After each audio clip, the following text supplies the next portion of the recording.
नमस्कार, हिमाचल न्यूज में आपका बहुत बहुत स्वागत है। चलिए शुरू करते हैं आज की 10 फटाफट बड़ी खबरों से। देवभूमि के टैलेंट पर पीएम मोदी का विश्वास, सोलर एनर्जी की ड्रीम प्रोजेक्ट को सफल बनाने के लिए चुना हिमाचल कैडर का ऑफिसर। प्रधानमंत्री नरेंद्र मोदी ने एक बार फिर से हिमाचल के टैलेंट पर विश्वास जताया है। पीएम ने सोलर एनर्जी के अपने ड्रीम प्रोजेक्ट को धरातल पर उतारने के लिए फिर से हिमाचल कैडर के रिटायर्ड आईएएस ऑफिसर को चुना है। वर्ष 1987 बैच के हिमाचल कैडर के आईएएस अधिकारी तरुण कपूर को प्रधानमंत्री का सलाहकार बनाया गया है। उनका सेवा काल 2 साल का होगा। इससे पहले भी तरुण कपूर पीएम के सलाहकार रह चुके हैं। तरुण कपूर का एनर्जी सेक्टर में काम करने का अच्छा खासा अनुभव है। मुख्यमंत्री सुखविंदर सिंह सुक्खू बोले, दिल्ली और हरियाणा बनाए सहमति। मुख्यमंत्री सुखविंदर सिंह सुक्खू ने कहा कि हिमाचल के पास अपनी जरूरत पूरा करने के बाद जितना भी पानी है हम उसे देने के लिए तैयार हैं। हिमाचल इस देश का एक भाग है, पानी को रोके जाने का औचित्य ही नहीं है।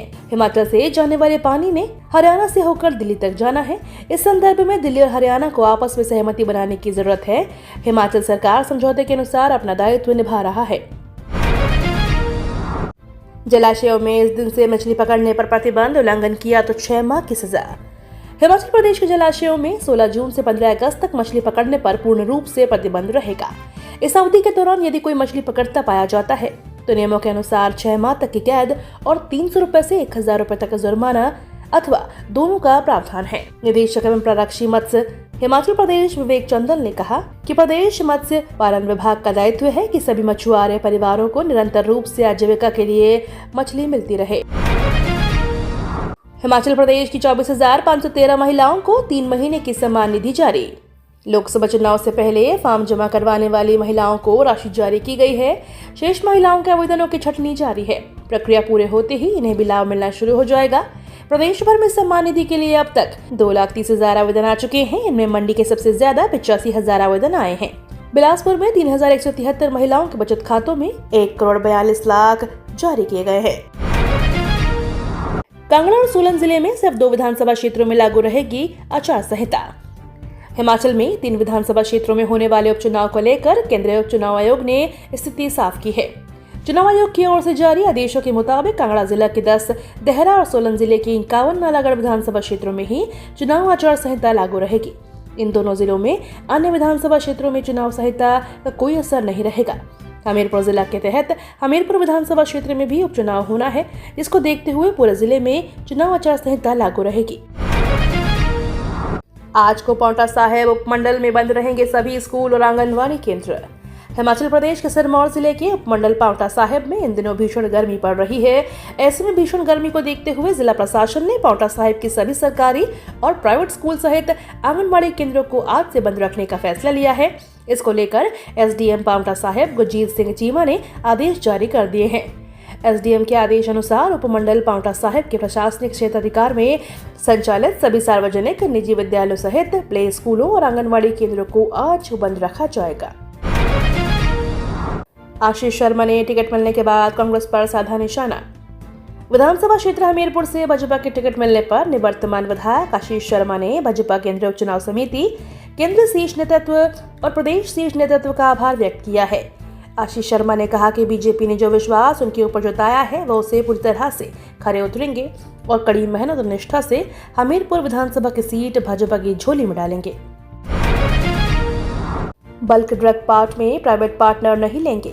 मुख्यमंत्री सुखविंदर सिंह सुक्खू ने ऊना जिले के हरौली विधानसभा क्षेत्र में बल्क ड्रग पार्क की स्थापना की प्रगति की समीक्षा के आयोजन उच्च स्तरीय बैठक की अध्यक्षता की है। मुख्यमंत्री ने कहा कि राज्य सरकार इस परियोजना में रणनीतिक साझेदार बनेगी और इसके कार्य समयबद्ध पूरा करने के लिए भारत सरकार की सहायता के अलावा अतिरिक्त धनराशि भी उपलब्ध करवाई जाएगी। यानी इस परियोजना में अब राज्य सरकार प्राइवेट पार्टनर नहीं लेगी। स्कूल शिक्षा बोर्ड की रिपोर्ट में खुलासा, गणित, विज्ञान, अंग्रेजी विषय में पिछड़े छात्र। हिमाचल प्रदेश स्कूल शिक्षा बोर्ड की ओर से घोषित 10वीं बोर्ड की परीक्षा में सबसे ज्यादा स्टूडेंट गणित, साइंस और अंग्रेजी विषय में फेल हुए हैं। स्कूल शिक्षा बोर्ड की ओर से भेजी गई रिपोर्ट में इसका खुलासा हुआ है। शिक्षा विभाग ने इस रिपोर्ट को कंपाइल किया है। रिपोर्ट के अनुसार सबसे ज्यादा स्टूडेंट गणित विषय में फेल हुए हैं, जबकि दूसरे नंबर पर साइंस विषय है। रिपोर्ट के अनुसार 11,738 बच्चे गणित विषय पास नहीं कर पाए, वहीं अंग्रेजी में 5,305 बच्चे फेल हुए हैं। इसके साथ ही जमा 2 कक्षा बात की जाए तो 7,784 छात्र ऐसे हैं जो अंग्रेजी विषय की परीक्षा पास नहीं कर पाए हैं। प्रदेश में कानून व्यवस्था का बुरा हाल। नेता प्रतिपक्ष जयराम ठाकुर ने कहा कि प्रदेश में कानून व्यवस्था पूरी तरह से तबाह हो गई है। अपराधियों का हर तरफ बोलबाला नजर आ रहा है। एक के बाद एक जघन्य हत्याकांड हो रहे हैं, लेकिन मुख्यमंत्री सिर्फ और सिर्फ अपनी कुर्सी बचाने में व्यस्त है और पुलिस हाथ पर हाथ धरे बैठी हुई है। प्रदेश में कानून व्यवस्था मजबूत नहीं रहेगी तो प्रदेश सरकार का नुकसान होगा। सरकार को आम आदमी के जान की परवाह नहीं है। खेतों तक पहुंची जंगल की आग, बुझाने गई बुजुर्ग महिला जिंदा जली। हिमाचल प्रदेश के हमीरपुर जिले में जंगल में आग लगने से 75 वर्षीय एक महिला जिंदा जल गई। एक पुलिस अधिकारी ने शुक्रवार को यह जानकारी दी। मृतका की पहचान हमीरपुर के बगैतू गांव की निवासी निक्की देवी के रूप में हुई है। जंगल की आग निक्की देवी के खेतों तक पहुंच चुकी थी, जिसे वह बुझाने की कोशिश कर रही थी, लेकिन वह खुद उसकी चपेट में आ गई और जिंदा जल गई। भीषण गर्मी से सैलानियों की पसंद बने हिमाचल के पहाड़। देश के मैदानी इलाकों में लोग भीषण गर्मी की मार झेल रहे हैं, जिसके चलते लोग गर्मी से राहत पाने के लिए पहाड़ी इलाकों का रुख कर रहे हैं। हिमाचल प्रदेश में भी बड़ी संख्या में सैलानी रोज पहुंच रहे हैं और प्रदेश में ठंडे इलाकों का रुख कर रहे हैं। शिमला में भी सैलानियों का जमावड़ा लगा हुआ है, जिसके चलते शहर के लोगों को ट्रैफिक जाम की समस्या से भी दो चार होना पड़ रहा है। शिमला में 10 साल बाद तापमान 31 डिग्री पहुंचा। राजधानी शिमला में 10 साल अधिकतम तापमान 31 डिग्री सेल्सियस दर्ज हुआ है। इससे पहले वर्ष 2014 में जून में ही अधिकतम तापमान 31.4 डिग्री रिकॉर्ड हुआ था। भीषण गर्मी के बीच हिमाचल के 8 जिले ऊना, बिलासपुर, हमीरपुर, कांगड़ा, सोलन, सिरमौर, शिमला और मंडी लू की चपेट में आ गए हैं। प्रदेश के 9 क्षेत्रों में अधिकतम तापमान 40 डिग्री पार रहा। मैदानी क्षेत्रों के साथ अब पहाड़ों में भी सूरज आग उगल रहा है। लोकसभा स्पीकर के लिए बीजेपी का रास्ता साफ। लोकसभा अध्यक्ष पद के चुनाव में बीजेपी के लिए रास्ता साफ हो चुका है। जेडीयू नेता केसी त्यागी ने कहा उनकी पार्टी और तेलुगु देशम पार्टी एनडीए का हिस्सा है और लोकसभा स्पीकर पद के लिए बीजेपी की ओर से नामित कैंडिडेट का समर्थन करेंगे।